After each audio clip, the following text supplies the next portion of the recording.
What's going on, everyone? I, of course, am Trayvon Miles alongside Jeff Harris and Jonah Mercutio. And welcome into the Delmarva Sports Insider, the only show giving you in-depth analysis to all local sports here on the shore. That's exactly right. We got a bunch of stuff. Let's get right into it. Coming up on tonight's episode, a rumble in the jungle. Chris Field and Washington getting down like rivals should. You do not, trust me, do not want to miss these highlights. Yeah, that was a pretty good game out there. But also, the Dsi A girls title was on the line last night as Worcester Prep took the trip to take on Delmarva Christian. What a finish this one. You don't want to miss it. And it was a jam-packed day of Salisbury sports with the Gulls' 18th ranked baseball team opening up their new complex and field, but with number 1 Cortland in town. Those highlights coming up. That's right. Welcome to the show you know and love, of course, Delmarva Sports Insider. We've got another, guys, jam-packed show, top to bottom. We begin, of course, what is in Salisbury with what has been the story of the year. Why High looking to remain unbeaten and finish the season 22-0. Pretty impressive. You got a big smile. 22-0. I'm not going to say anything. It's great. But against rival James M. Bennett last Thursday. Of course, Bennett came into this one undefeated at home on the season, so something had to give. Early on was not this guy, Jaden Baker, showing off the athleticism. Those were the first 2 points of the game, so that's pretty good. Clippers would respond. Montez Jefferson was a pretty out pass to Otis Russell. Great look by knocking down the 3 in transition. And then Jefferson, check him out, switching hands in the lane. He's not getting blocked. Upset alert. Uses Clippers his body. Up 5 at the half. Bennett up 5, second half. Keyshawn Marshall off the bench with nothing but bucks. 13 big ones, including that 3 there to give the Tribe the lead. Devin Benz thought he had a layup. No thank you, Baker says. Impressive. Huge swat there. Clippers not going away. Russell knocking down another 3. He finished with 30, cut the lead to 5. But Why High, as they've done all year long, holding on late. Devontae Dixon icing one with the layup. The Indians 22-0, capturing their 28th city championship with a 65-59 win. Man, we just had to wake up. We had to wake up and get our stuff together. You know, like we knew we didn't come out strong enough like how we normally do. So we had to pick our head up and keep playing to the finish. It feels amazing. We knew that this was the goal from the start of the year. So now we accomplished it, and we trying to celebrate now.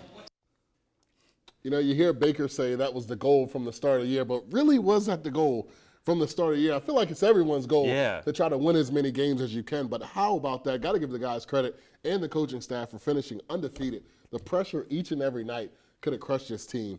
They were getting everybody's best shot, but I got to give it to them, and they finished it out. Yeah, it was really impressive. As Devontae said, they got their stuff together in that one, especially down the stretch. You know, they finished out a lot of close games. We're down for a lot of games throughout the season, but, you know, they came out on top in the end. Exactly right. And we saw a huge crowd at that one, which was, you know, what it should be. It's a rivalry game. Yeah. But another rivalry game this week is coming up here. We're going to keep things in the Bayside. Bitter rivals. Chris Field and Washington did battle for the second time this month. The Crabbers, of course, coming out victorious in that first meeting on February 1st. And it was senior night in the field. 4 seniors honored for the Crabbers. The rival Jags, you see them there trying to steal the show. But we're going to pick things up early in the first. Josh Sproul dribbling past the defender for a pull-up triple. Give him 3 of his 13 in the first half. Crabbers would respond. Coming the other way, Raquel Waters with the quick hands comes up with the steal and cruises in for 2. But Washington closing the half out strong. Good defense leads to this Sproul fast break, one-handed slam on the other end. Jags would carry a 9-point lead into the half. Cut to 2 minutes to go in the fourth. Chris Field would take their first lead of the second half. Portray Fontaine finds Justin Cohen in the post for 2. Crabbers up 3 with less than 10 seconds remaining. But last chance for the Jags. Dorian Stevens at the buzzer. That's a prayer. It goes in, and we head to overtime. In OT, Chris Field breaks through. Nice play as Fontaine finds Cohen. Back to Fontaine for the go-ahead bucket, and that would be the game winner. Chris Field takes the sweep of their rival, winning 63-61 in overtime. Here is Fontaine on that go-ahead winner. Yeah, he called the timeout so he could draw the play up. Because recently, when he draws plays out, they most likely work. When I came back in bounds, he passed it right back because I was wide open. And guys, I want to tell you that we showed up there at about 6 o'clock for a 6:30 start. There were people lined up outside since 3 o'clock for a triple header, and they did not get to see the game. 3 o'clock, and they weren't able to get into a 6:30 game. That just shows you how intense Somerset County is about their basketball. Of course, the two teams so evenly matched all year long. Yeah. We never knew which one was better, Washington or Crisfield. Washington or Crisfield. I think Crisfield put that to bed this week. Yeah, you know, Crisfield and both Washington, they're in the games until the end, and then something just seems to happen, and they just lose it. And going back to that game a couple weeks ago, Washington took down Crisfield. They were behind for most of the game, and then Crisfield came back and brought it out on top. But a little bit of parity for the final week of the regular season. The schedule makers deciding to give us some nice north versus south battles, with the first being Kent County taking the very long drive down here to Parkside. The Rams got out to a great start and never looked back. Early on, Ernest Aiko with the back down and finish on the pass from Jalen Deloach. Nice pass, yeah, Deloach. Exactly, Deloach. He's been coming on huge as of late, and then later in the quarter, check out Deloach in the open court doing things, crossing put on some Ricky Bowser floater in the goodness. lane, 19 points for the senior, but Kent, they try to hang around. Jay Sean Freeman. This is a foul. Check this out. Tough turnaround. No foul call, but he gets that to go. Rams up 24 at the half. Second half, a special moment for Parkside senior Tyler Polson. You think he knew? Sitting on 999 career points, and there's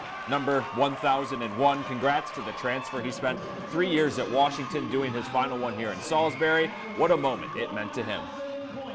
Felt great with the fans and the team behind me, especially the coaches and stuff. They all believed in me during the season, during my whole career, so it just felt great. Like I said, everybody was behind me. I wanted to get it against my home school just so I could share it with them, but this is good too.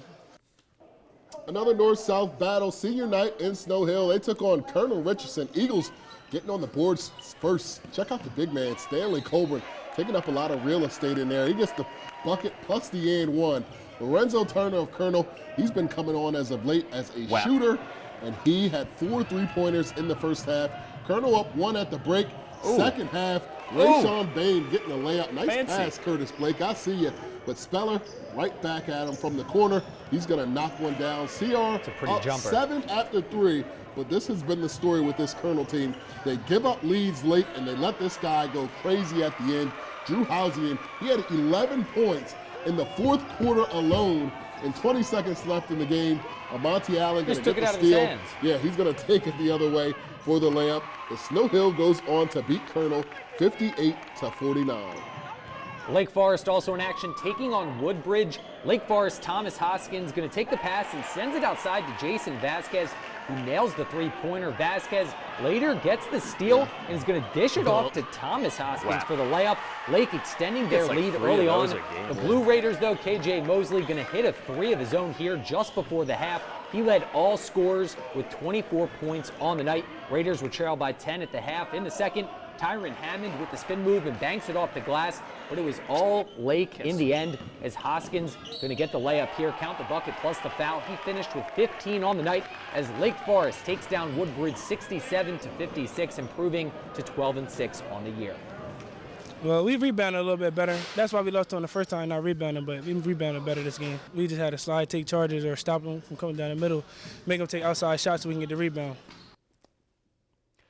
We saw that team. We saw Hoskins late. We saw 24 points from KJ Mosley, and Lake Forest still able to win out. We've seen Woodbridge pick up some really big wins, but they're able to drop this one. How about the Henlopen Conference in Delaware? They might be able to get 6 teams into a field of 16. We're talking about Lake Forest. We're talking about Woodbridge. CR, of course, Caesar Rodney, and Sussex Tech, and then Smyrna as well. So there's at least 6 teams that are going to get into the tournament. So big up to the Henlopen Conference. And then down here in Maryland, the Bayside South boys really just loaded, taking control of the Got Bayside. Some good basketball. What was the record? Like 8-1? 8-1 against the North this year. Just absolutely dominated. It was a great week here on the shore, but it's time for our first break. But when we return, it's the girls' turn with a thrilling finish in the EZAC Championship. Those highlights next, only right here on Delmarva Sports Insider. I'm Justin Cohen. I'm from Crisfield High School, and you're watching the Delmarva Sports Insider.